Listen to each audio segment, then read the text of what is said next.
أعوذ بالله من الشيطان الرجيم. بسم الله الرحمن الرحيم.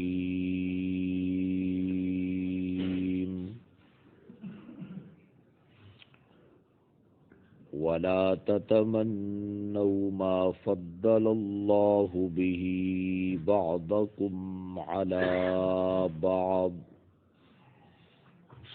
للرجال نصيب مما اكتسبوا وللنساء نصيب مما اكتسبن واسألوا الله من فضله إن الله كان بكل شيء عليما.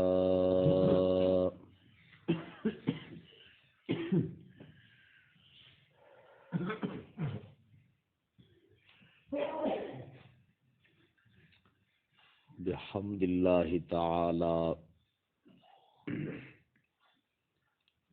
اللہ رب العزت نے اس آیت مبارکہ کے تحت جس چیز کو اور جس فطری اپنے قانون کو ذکر فرمایا ہے وہ آپ کی خدمت میں بڑی تفصیل سے میں نے عرض کر دیا ہے. اس کا مختصر خلاصہ دوبارہ ذہن میں تازہ کر لیتے ہیں اور آیت مبارکہ کا جو اگلا حصہ ہے وَاسْأَلُوا اللَّهَ مِن فَضْلِهِ، اس پر انشاءاللہ آج بات کرتے ہیں. یہ بات آپ پیچھے بڑی تفصیل سے سن چکے ہیں کہ اللہ رب العزت کا جو فطری قاعدہ اور قانون ہے تقسیم کا، ان چیزوں کی تقسیم کا جن میں انسان کا کوئی ذاتی کردار، عمل اور دخل نہیں ہے، وہ قانون تقسیم برابری والا نہیں ہے. یہ اس کا قانون ہے. کچھ لوگوں نے معاشرے میں کچھ لوگوں سے ہمیشہ اوپر رہنا ہے، یہ اللہ کا قانون ہے، اس کو ماننا ضروری ہے. کچھ لوگ مال کے اعتبار سے، صحت کے اعتبار سے، قوت و توانائی کے اعتبار سے، ذہانت و فطانت کے اعتبار سے، اولاد کے اعتبار سے، اچھے گھر بار کے اعتبار سے کچھ لوگوں سے ہمیشہ کیا رہیں گے؟ اوپر رہیں گے. سمجھ آ گئی؟ اگلے حصے میں اللہ نے فرما دیا، جس میں فرمایا کہ مردوں کے لیے اپنی کمائی کا حصہ ہے اور عورتوں کے لیے کیا ہے؟ اپنی کمائی کا حصہ ہے. اس میں یہ بات بیان فرمائی ہے کہ یہ جتنی چیزیں بھی ہیں ان میں سے کوئی چیز بھی حقیقی عزت و شرافت کا معیار نہیں ہے. ان میں سے کسی چیز کو بھی قرب الہی میں کچھ عمل اور دخل نہیں ہے. یہ ساری چیزیں محض دنیا کی زیب و زینت والی ہیں. جس چیز کو حقیقی عزت و شرافت کا معیار کہتے ہیں یا قرب الہی میں جس کو دخل ہے، وہ ہر مرد اور عورت کا ذاتی حسن کردار اور حسن عمل ہے. سمجھ آئے گی؟ یہ ہے کہ مردوں کے لیے ان کی کمائی کا حصہ اور عورتوں کے لیے کیا ہے؟ ان کی کمائی کا حصہ. فرمایا یہ جو حسن کردار پہ درجات ملیں گے نا، اس میں مرد اور عورت کی تفریق نہیں ہوگی. حسن عمل کے اوپر جو ثواب ملے گا اس میں کوئی تفریق نہیں ہوگی. قرآن نے خود دوسرے مقام پر کہہ دیا ہے وَلِكُلٍّ دَرَجَاتٌ مِّمَّا عَمِلُوا، ہر ایک کے لیے خواہ وہ مرد ہے یا عورت ہے جو عمل کریں گے اس عمل کے برابر درجات، ان کو کیا ملیں گے؟ درجات ملیں گے. یہ بات میں نے آپ کو مثالوں سے بھی سمجھا دی کہ قرآن مجید کا ایک لفظ پڑھنے پر کتنی نیکیاں ہیں. اس میں یہ کوئی نہیں ہے کہ امیر پڑھے گا تو 10 نیکیاں، غریب پڑھیں گے تو 5 نیکیاں. نہیں، مرد پڑھیں گے 10 نیکیاں، عورت پڑھیں گے نہیں. اس میں کیا ہے بھائی؟ برابری ہے. فرمایا یہ چیزیں حقیقی عزت و شرافت کا معیار ہیں. ان چیزوں کے اندر ایک دوسرے سے آگے نکلنے کی تمنائیں کرو، آرزویں کرو. کل بتا دیا ہے شہادت کی تمنا کرو اور صدقات و خیرات دینے کی تمنا کرو، قرآن کی تعلیم کی کیا کرو بھائی؟ تمنا کرو. اب دیکھیے ذرا، اللہ رب العزت اگلے حصے میں فرما رہے ہیں کہ وَاسْأَلُوا اللَّهَ مِن فَضْلِهِ، مانگتے رہو اللہ سے من فضلہ، اس کا کرم۔ ماشاءاللہ، کچھ دوستوں کو ترجمہ یاد ہو گیا ہے فضل کا، کہ مانگتے رہو اللہ سے من فضلہ، اس کا۔ اب توجہ کرنی ہے آپ نے تاکہ آیت کا لفظی ترجمہ اور مفہوم آپ کو سمجھ آ جائے۔ اللہ رب العزت نے پیچھے فرمایا کہ جن چیزوں میں میں نے اپنے فطری جو میرا قانون ہے تقسیم والا، اس کی وجہ سے میں نے بعض کو بعض پر فضیلت دی ہے، اس کی تم نے تمنا نہیں۔ وہ پچھلے حصے کو ذہن میں رکھیں گے تو اگلا حصہ سمجھ میں آئے گا، سمجھ اس کی تم نے تمنا۔ آگے اللہ کہتے ہیں وَاسْأَلُوا اللَّهَ مِن فَضْلِهِ، تم نے صرف مجھ سے کیا مانگنا ہے؟ میرا کرم مانگنا۔ اب ذرا غور کرنا، پیچھے اللہ نے جن چیزوں کی تمنا کرنے سے منع کیا، آگے اللہ نے ان میں سے کسی چیز کا بھی نام لے کر نہیں فرمایا کہ چلو تم یہ مانگ لو۔ مطلقاً فرمایا وَاسْأَلُوا اللَّهَ، مانگتے رہو تم کس سے؟ کیا مانگے یا اللہ؟ یا اللہ کیا مانگے؟ جن چیزوں کی تمنا سے تو نے منع کیا ہے وہ مانگ سکتے ہیں؟ اللہ کہتے ہیں نہیں، میں کسی چیز کا نام بھی نہیں لیتا۔ کیوں؟ اس لیے کہ وہ میرا فطری قانون اور تقسیم ہے۔ تم کسی کو دیکھو کہ وہ تم سے مال میں آگے ہے، تم کہو کہ اللہ یہ بھی تو تیرا اس کے اوپر فضل ہے، یہی فضل میرے اوپر کر دے۔ اللہ کہتے ہیں نہیں، تم نے کسی چیز کا نام نہیں لینا، تم نے صرف ایک ہی چیز مانگنی ہے کہ اللہ ہمیں کیا چاہیے؟ تیرا۔ اللہ نے یہ نہیں ذکر کیا۔ کسی کو تم دیکھو کہ بڑا صحت مند ہے، ماشاءاللہ تندرست اور توانا ہے، اور تم بیمار ہو، تو صحت بھی تو اللہ کا فضل ہے، اس کے حق میں اس کا کرم ہے، تو کیا تم مجھ سے وہ مانگو؟ نہیں۔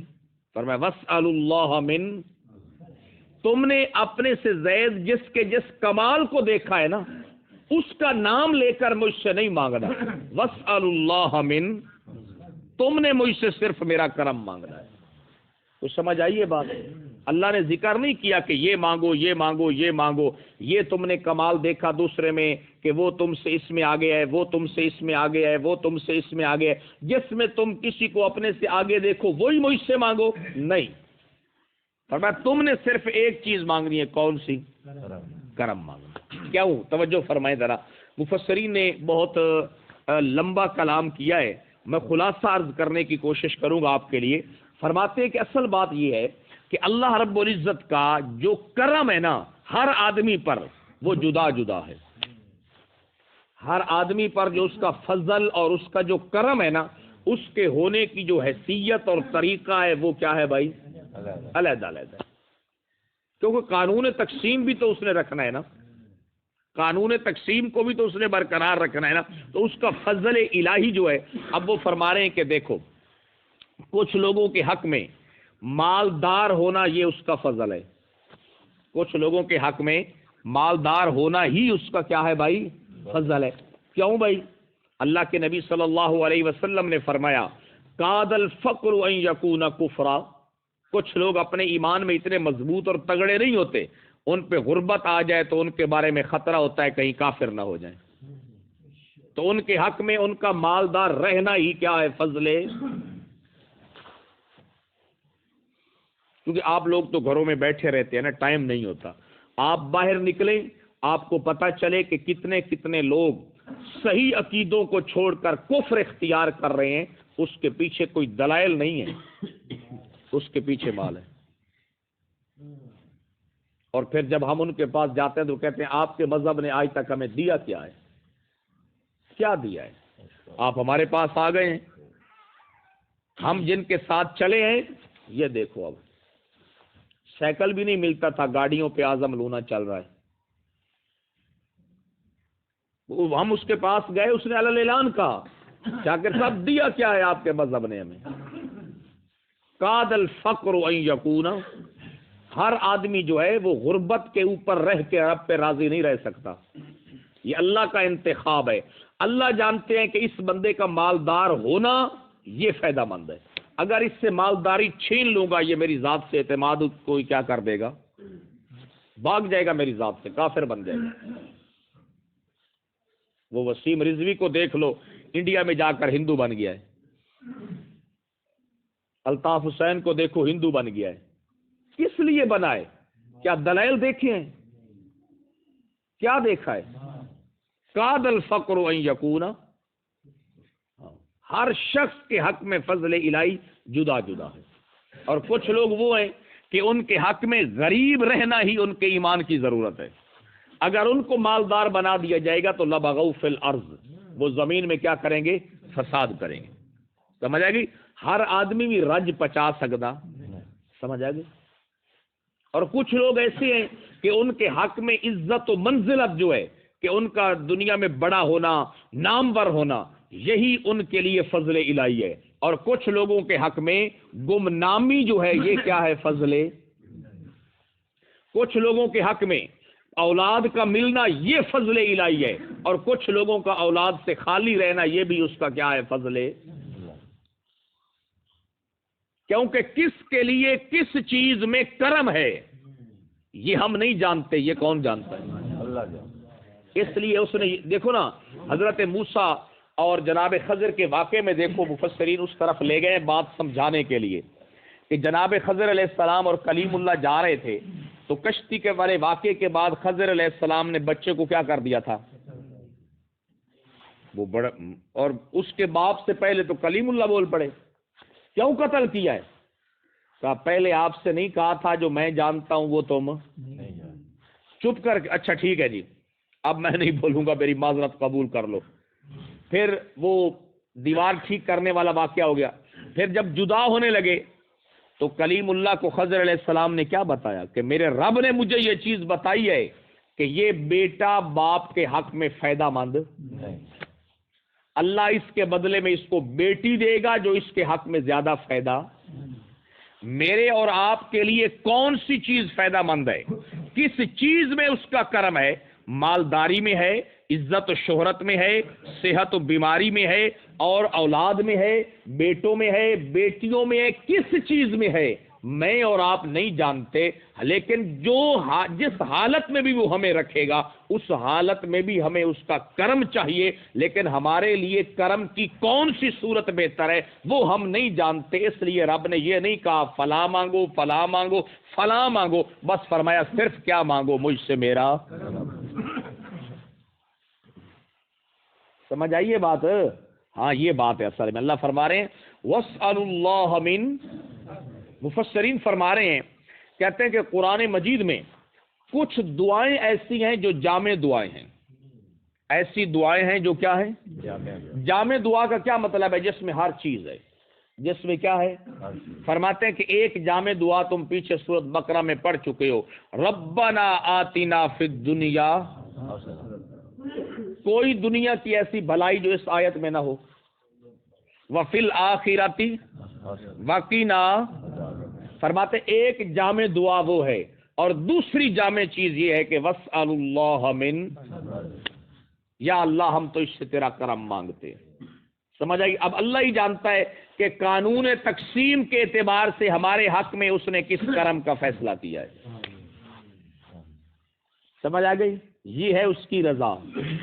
اب یہ وہ خود بہتر جانتا ہے ہمارے لیے قانون تقسیم میں اس کا کرم غربت ہے یا مالداری ہے، ہمارے لیے اس کے قانون تقسیم میں ہمارے لیے کرم صحت ہے یا بیماری ہے۔ سمجھ آئے گی جناب والا؟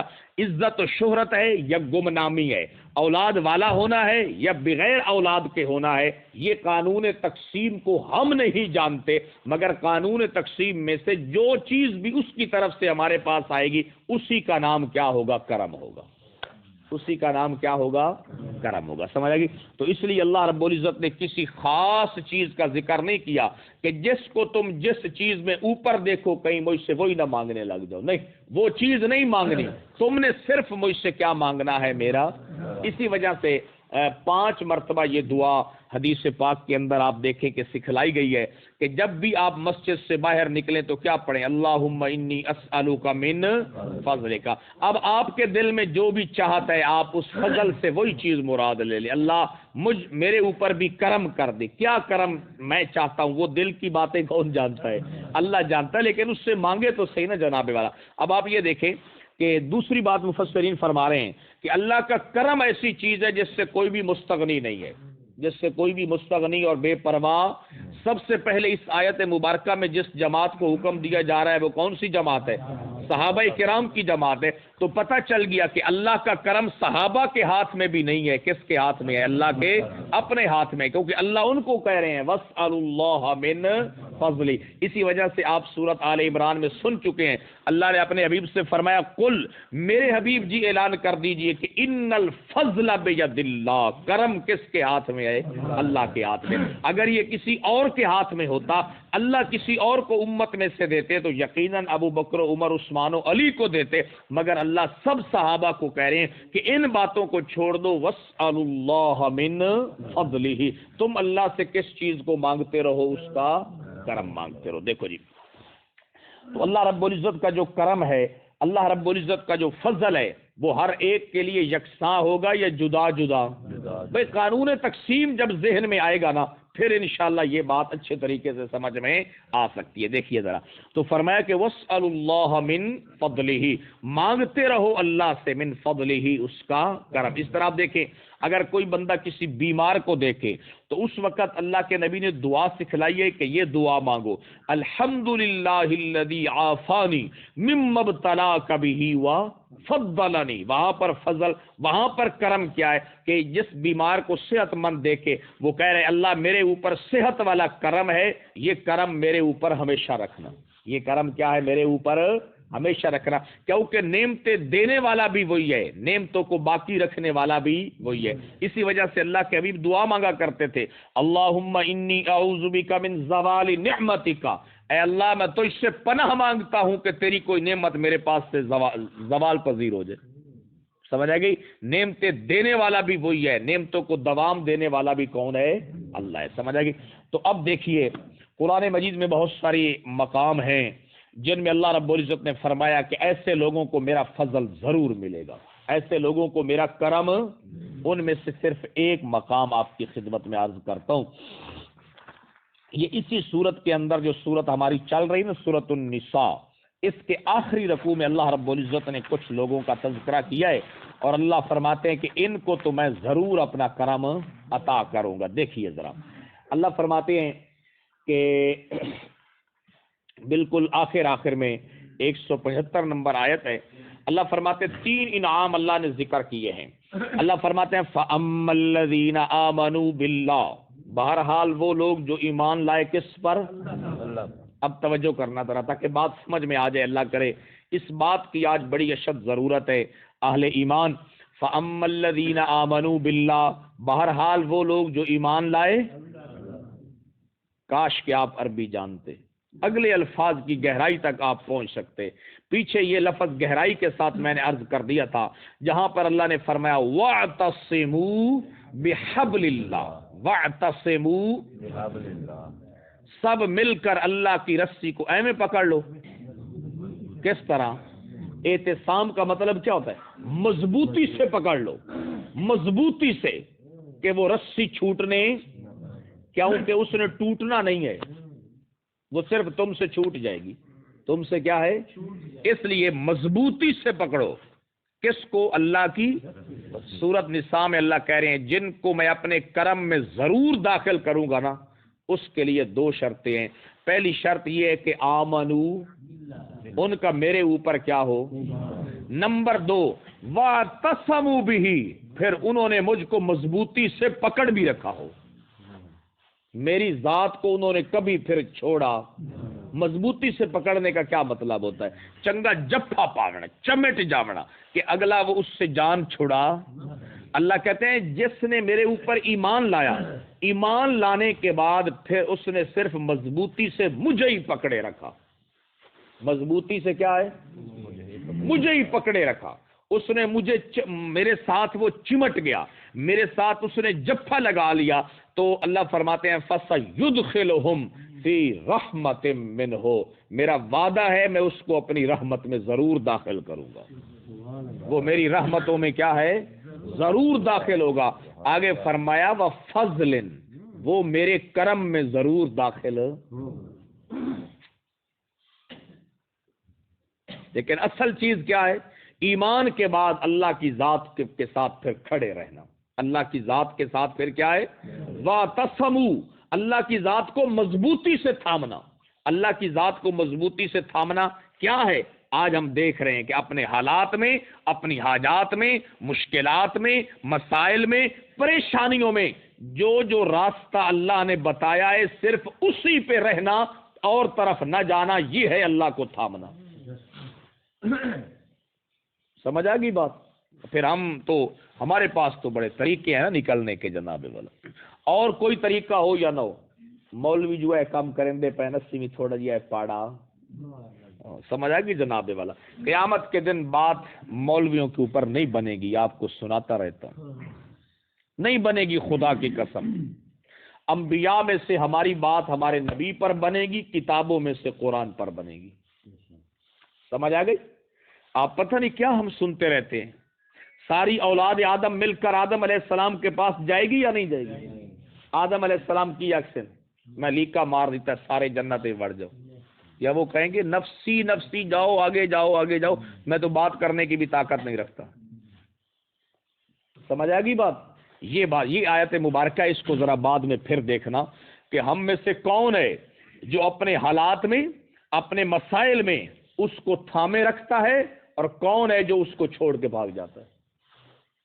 بس اللہ یہی فرما رہے ہیں، اگر میں اور آپ چاہتے ہیں کہ اللہ ہمیں اپنے فضل میں، رحمت میں داخل کر دے، تو پھر اس کے لیے جس طرح ہم ایمان لائے ہیں زبان کے ساتھ، بس جب ایمان لے آئے وَاعْتَصَمُوا بِهِ، وَاعْتَصَمُوا، پھر اس کی ذات کو چھوڑنا، اس کی ذات کو پکڑنے کا کیا مطلب ہے؟ اس کے قرآن کو پکڑنا، اس کے نبی کو پکڑنا، اس کی طرف سے دی ہوئی شریعت کو پکڑنا، کہ ہر مسئلے کے اندر جو اس کی طرف سے رہنمائی ہے اسی رہنمائی پہ کھڑے رہنا، آگے پیچھے ہیلے بہانے کر کے نہ نکلنا، یہ ہے اللہ کو مضبوطی سے کیا ہے بھائی؟ تھامنا۔ سمجھ آئی؟ بس بھائی اسی بات کے اوپر جو ہے نا، اور پھر جب آدمی اس چیز اللہ کو پکڑ لے گا نا، تو بس پھر سارا کام بن جائے گا۔ اور پھر اللہ رب العزت کی طرف سے دیکھو نا، امتحانات بھی تو ہوتے ہیں۔ آپ کو یہ حدیث پاک بھی پیچھے اسی باب میں سنا چکے ہیں کہ اللہ کے نبی نے فرمایا اللہ سے اس کا کرم مانگتے رہو، مانگتے رہو، مانگتے رہو، کیونکہ افضل عبادت کیا ہے؟ انتظار الفرج۔ تم مانگ رہے ہو اور انتظار میں ہو کہ کسی دن تو یہ میری تنگی بھی کھل، لیکن مانگنا صرف کس سے ہے؟ میں نہیں کہہ رہا، اللہ کے نبی نے کہا ہے۔ کہیں میرے اوپر نہ فتویٰ لگا دینا کہ مولوی صاحب کہہ رہے تھے کہ جتنی بھی تکلیف اور پریشانی آئے انہاں کیا بالکل کسی اور کے پاس، کسی غیر اللہ کے پاس نہیں جانا۔ اللہ کے نبی نے فرمایا اسی سے مانگتے رہو، مانگتے رہو، مانگتے رہو، وَاعْتَصَمُوا بِهِ، اس کو چمٹے رہو، اس کے ساتھ جناب اپنی امیدیں لگائے رکھو۔ ایک نہ ایک دن وہ کہتا ہے میرا وعدہ ہے فَسَيُدْخِلُهُمْ فِي رَحْمَةٍ، تمہیں میں اپنی رحمت میں ضرور داخل کر دوں گا۔ سمجھ آئے گی؟ وَفَضْلٍ، اور تمہارے اوپر اپنا فضل ضرور کروں گا۔ وَيَهْدِيهِمْ إِلَيْهِ صِرَاطًا مُسْتَقِيمًا، اور ایک میرا بڑا کرم یہ ہے کہ میں تمہیں صراط مستقیم پر چلا دوں گا۔ صراط مستقیم پر کیا ہے؟ چلا دوں گا۔ سمجھ آئے گی؟ غیر اللہ کو پکارنے والے کبھی بھی صراط مستقیم پر آ سکتے نہیں ہیں۔ صراط مستقیم پر وہی آئیں گے جو ایمان لانے کے بعد کھڑے رہتے ہیں کس کی ذات کے ساتھ؟ اللہ کی ذات کے ساتھ۔ خواہ اللہ ان کا کام جلدی کر دے یا ان کا کام تاخیر سے کر دے، وہ کہتے ہیں بس اللہ نے ہمیں حکم دیا ہے کرم مانگنے کا، ہم تو مانگتے رہیں گے، اس کی مرضی ہے جس وقت وہ ہمیں کیا ہے بھائی؟ دے دے۔ نا امید کبھی بھی اس کی ذات سے وہ ہوتے نہیں ہیں۔ آگے دیکھیے اللہ فرماتے ہیں ان اللہ کان بکل شیء علیما، اور مجھے ماننے والوں تمہارا تو یہ عقیدہ ہے کہ ہر چیز کو جاننے والا کون ہے؟ اللہ ہے۔ تو پھر کس کے لیے کون سی چیز بہتر ہے وہ بھی کون جانتا ہے؟ میں جانتا ہوں۔ اس لیے یہ ساری باتیں سمجھ لو اور معاشرے کے اندر فساد پیدا نہ کرو۔ لہذا قانون تقسیم میں جس کو میں نے اوپر رکھا ہے اس کے کمال دیکھ کر اس کی تمنا نہ کرو۔ سمجھ آئے گی؟ تمہیں جس حال میں رکھا ہے یہی تم پر کیا ہے؟ میرا کرم ہے۔ اس کو جس حال میں رکھا ہے وہ اس پر میرا کرم ہے، اس کے لیے وہی قانون ہے، تمہارے لیے یہی قانون ہے۔ سمجھ آئے گی؟ تو یہ اصلاح معاشرہ کا چوتھا قانون تھا جو اللہ رب العزت نے اس مقام پر بیان فرمایا ہے۔ اور بھی قرآن مجید میں فضل کے بارے میں بہت ساری چیزیں ہیں، علم کو بھی قرآن نے فضل کرم کہا ہے، مال کو بھی قرآن نے، تجارت کو بھی قرآن نے کرم کہا ہے، شہادت کو بھی اللہ کا کرم قرار دیا، یستبشرون بنعمت من اللہ وفضل۔ اور اسی طرح آپ دیکھیں آج جمعۃ المبارک ہے، جمعے کے لیے اللہ نے قرآن مجید میں فرمایا کہ جب اذان ہو جائے تو دوڑ پڑو اور تجارت کو کیا کر دو، چھوڑ دو، لیکن جب جمعے کی نماز ہو جائے تو پھر دوڑ جاؤ، وابتغوا من فضل اللہ، اور تلاش کرو کس کو، اللہ کے فضل کو۔ یہاں پر فضل سے مراد علم نہیں ہے، یہاں پر فضل سے مراد تجارت ہے، سمجھا کہ جناب والا۔ تو اللہ رب العزت نے خاص طور پہ تاجروں جمعے والے دن حکم دیا ہے کہ جمعے کی نماز پڑھنے کے بعد تجارت کرو اور میرا فضل تلاش کرو۔ آپ کی اپنی مرضی آپ بے شک بند کر دیں۔ اللہ اکبر، دیکھیے ترجمہ سنیے ذرا جی، یہ آیت مبارکہ پر بہت کچھ آپ کی خدمت میں عرض کر دیا ہے۔ یہ چوتھا قانون تھا، یعنی کہ ان چیزوں کی ہم نے تمنا کرنی نہیں ہے، تمنا کریں گے تو ایسا ایسا کیا بیماری پیدا ہوگی، حسد، حسد سے پھر کیا پیدا ہوگا، رقابت، رقابت سے کیا پیدا ہوگی، عداوت، عداوت سے کیا پیدا ہوگی، مزاحمت، مزاحمت کا مطلب کیا ہے، ایک دوسرے کے گاٹے میں پھر کیا ہوں گے بھائی، فیکٹ ہوں گے۔